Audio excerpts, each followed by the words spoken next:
Hello friends welcome to my channel. तो आज आम जो आपण पारामेडिकल पोस्ट अच्छी एससी मेडिकल तार गोटे अपडेट आसी विषय जाना आउ टीका निजुक्ति अनुमति ना जोटा कि आप नर्सिंग कर्मचारी पिला नर्सिंग जो ऑफिसर अच्छा कि नहीं।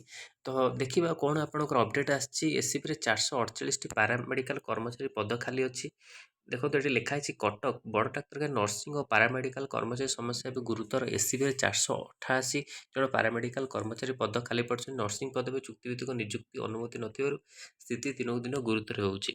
एससीबी 1281 नर्सिंग अफिसर रहिबा कथा किंतु अछंती 934 जन अर्थात 347 पद खाली पड़ी। अन्यपटे एससीबी निजुक्ति नर्सिंग कर्मचारी मध्य 92 जन पाठ पढ़ाई जाइता बेले विभिन्न कारण नहीं प्रतिदिन हाराहारी भाव 40 ରୁ 50 जन छुट्टे रोचंती। एपटे प्रति मास 20-30 जन अवसर भी नौछंती। सेहीपरि आसिस्टांट नर्सिंग सुपरटेंडेंट 48 जन रहिबा स्थान में अछंती मात्र 24 जन। लैबोरेटरी टेक्नीशियन एलटी 124 ରୁ 19 जन अर्थात 33टी पद खाली पड़ी। फार्मासिस्ट 108 जन ରୁ 80 जन अच्छा। रेडियोग्राफर 43 ରୁ 10ଟି पद खाली पड़ी। परफ्यूजनिस्ट 14टी पदर 3टी पद खाली पड़ी। इसी टेक्नीशियन 8 जन ରୁ आपण 5 जन अच्छा।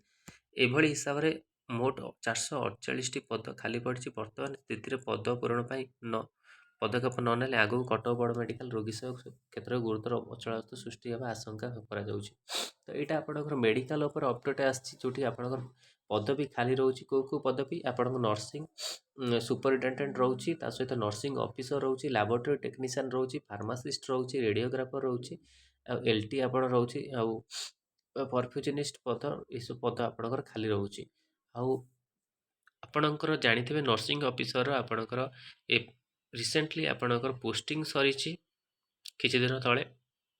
तो एबे आपण मानकु रिक्वेस्ट आपण ट्राए चेष्टा करंतु कि केमिति आपणकर नियुक्ति आसीबो आउ जो पदवी खाली अछि आपण केमिति सेटा आसीबो। एठी लिखा अछि ठिका नियुक्ति अनुमति नै आपणकु ठिका नियुक्ति अनुमति मिलुनी। तो सेति पे आपण रेगुलर बेसिस रे जदि आपणकर पोस्ट बाहरंता तो आपण माने कोटी भल होंता।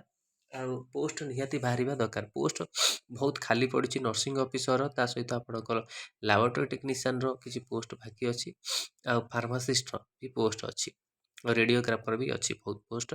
किंतु गवर्नमेंट यहाँ बाहर करा तुम यहाँ हूँ आपण मान ठीक समय जेहेतु आपण मैंने चेष्टा जदि करेंगे तो निश्चिंत रूप से आपणकर पोस्ट आसो आगू जेहेतु बहुत जगह आपणकर पोस्ट खाली पड़ी।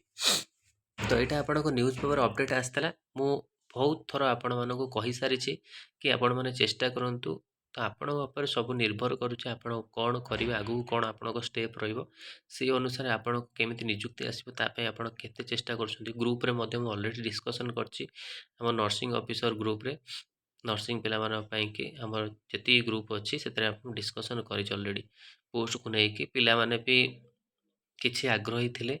तो जो मैंने भी आग्रह अच्छा कि चेष्टा करूँ जमी आपणकर नियुक्ति आसो। बहुत गुड़े पदवी आपणकर खाली पड़ी। तो यहाँ था आपण मानी अपडेट भिडियो भल लगी लाइक और शेयर करूँ। आम चैनल रे प्रथम थर पाई चैनल को सब्सक्राइब करूँ और यही कंटेंट बेल आइकन को क्लिक करूँ जब समस्त वीडियो नोटिफिकेशन आपण पाखे पहुँची पार। आमर व्हाट्सएप ग्रुप डिस्क्रिप्शन में देदेवी सेठू जाए आप जॉइन करेंगे जहाँकि सब update medical update post update विषय जानीपर तो अलग जो पोस्ट अच्छी आपण मन जानीपर। आउ O3 यहाँ आपणकर एबे नर्सिंग तो आप आसीपर कारण O3 बहुत किसी प्रोब्लेम रोचे तथापि आपण मैंने चेष्टा करूँ केमी आने कि आम ये वर्ष शेष सुधा जमी आसीज तापाई चेष्टा करूँ। कारण देखु आर एलटी रेडियोग्राफर डिसाइड हम एग्जाम कि लिखाई हेल्थ डिपार्टमेंट फार्मासिस्टर भी लास्ट डेट देती 20 मार्च। तो से सब एग्जाम जब सरीज तो आपण मानी चाहते एमपीएस फीमेल तो आपंकर सरी जाइए ऑलरेडी आउ तार अभी डॉक्यूमेंट वेरिफिकेशन चली।